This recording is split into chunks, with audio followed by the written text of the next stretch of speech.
right, who put you up to this? Excuse me? Don't play so innocent. You know what I mean. You'll have to be more specific. Have I offended you? My mistake. I think I may have. It was a case of mistaken identity. Somebody must be getting a really big laugh out of all this, huh? Out of all what? Listen, if I have offended you by standing at this bus stop, there's another one in the next block. No. Wait. Yes. Listen, I'm sorry. You probably think my elevator doesn't go all the way to the top floor. Elevator. It's a figure of speech. See, you look really familiar to me. I thought that David or Brian put you up to this. Put me up to what? Well, that's just it. I don't know how they would know what you look like. Uh-huh. You have no idea what I'm talking about, do you? Would you like to talk about it? See, David and Brian and I were just talking about God. About God? Yes. David and Brian are Christians.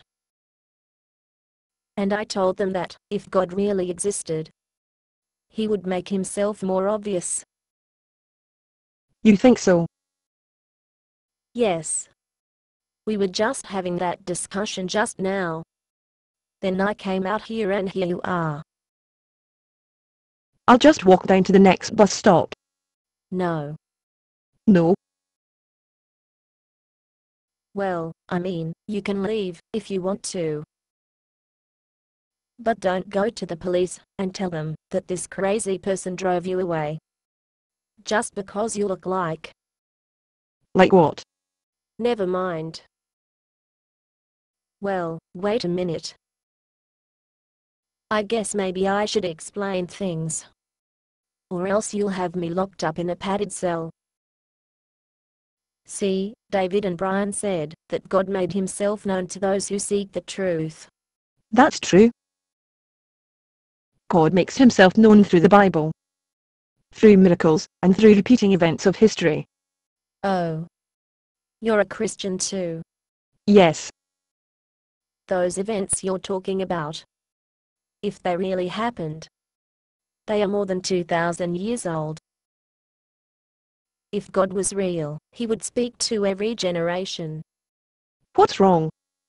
Do I have spinach in my teeth? Huh? No. I'm sorry. I should explain. Whenever I have a dream about angels, the angels I dream about all look the same. They all look like you. Like me? Yes. That's why I thought that maybe David and Brian had something to do with your appearance here. So, you think I'm pretending to be an angel? Well, not anymore. After I thought about it for a second, I realized that David and Brian couldn't possibly know what an angel in my dreams looks like. You probably think I'm some kind of stalker or something. Don't you? No. I think you've pretty much explained things. So, what if I told you that I really am an angel? Would you take that as proof that God exists? No. Of course not. You're just a person who looks like my image of an angel. That doesn't prove anything. So, what kind of proof would you have to see in order to admit that God exists? Well, it's like I was telling David and Brian. If I saw a big bright cross way up high in the sky, then I might consider believing in God. You mean something like that? Well, look at that. It's a cross in the sky. Isn't that odd that that would appear right while we are talking about it?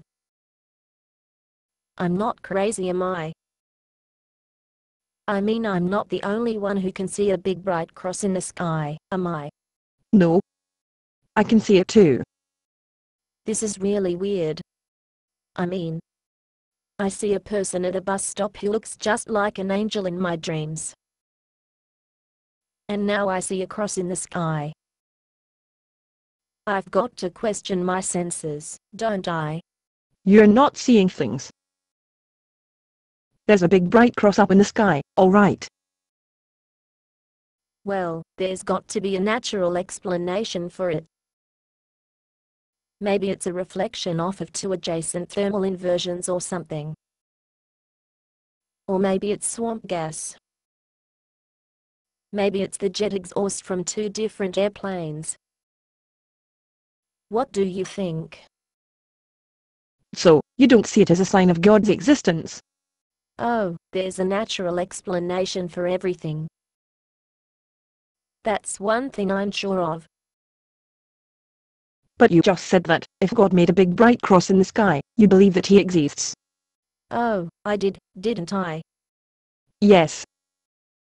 Well, maybe if he gave me a sign I couldn't explain,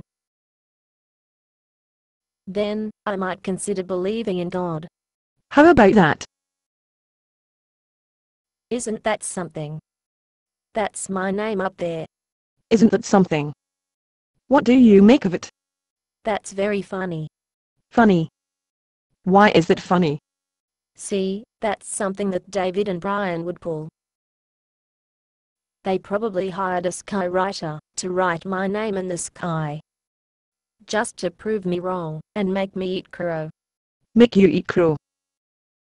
Yes, I just told them that, if God gave me an obvious sign in the sky, one that I couldn't mistake for a natural occurrence, that I'd believe in God. So, do you believe in God now? Heck no. David and Brian did that. I know it. What if they told you they had nothing to do with it? I wouldn't believe them. Who else would go to all the trouble to do such a silly thing just for me? Maybe the same person who died for your sins. Oh, now you're beginning to sound like them. Say, they did hire you, didn't they? No. They didn't. Yes, they did. Those guys are just trying to make me eat my words. They are. Yes, of course, they are. And it worked. I guess they were right. Right, about what? Well, I guess I have to admit, if I saw a big bright cross in the sky or any big sign like that, even my name written in the sky next to it, I wouldn't attribute it to God, but to some natural cause. Or I'd call it a hoax. So, it looks like, as far as you're concerned, God would be wasting his time by making himself more obvious. Yeah. Yeah, I guess David and Brian are right. I guess anyone who wants to know God has enough evidence. And those who don't want to believe would explain away any more evidence. Say, it's a good thing I didn't bet any money on this. Hey, David. Hey, Brian. Did you see it? Your hoax worked. You were right. I wouldn't believe it if God gave me more proof of his existence. That actor you hired to play the angel. Oh, she's gone. Well, anyway, the skywriting is very impressive. Say, how did you guys get the skywriting to disappear so fast? Based on a play by Bob Snook. Conditions for use: do not sell any part of this script, even if you rewrite it. Pay no royalties, even if you make money from performances.